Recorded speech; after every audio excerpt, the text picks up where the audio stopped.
اصحى معايا كده وشوف الفرق بين المصري الأصيل وصناعة الإنجليز. اصحى معايا وفتح مخك ونوره واعرف وشوف الفرق فين.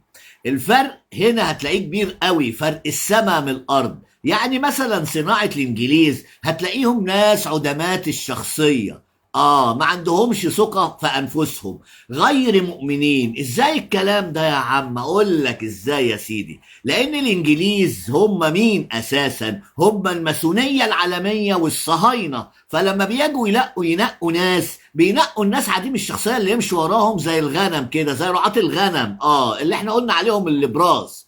اما المصري الاصيل بقى، هتلاقيه حر.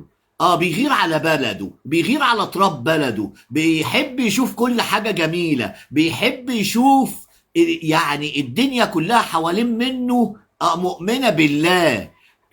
ناس طيبين، عطوف، حنين، مش بيكذب، مش كذاب. يعني اوعى تفكر ان المصري الاصيل كذاب. فرق جامد قوي بين المصري الاصيل وصناعة الانجليز. خد بالك من الكلام عشان تحطه حلقة في ودانك كده وتبص لنفسك كده، هل انا مصري اصيل ولا انا من صناعة الماسون والصهاينة والانجليز؟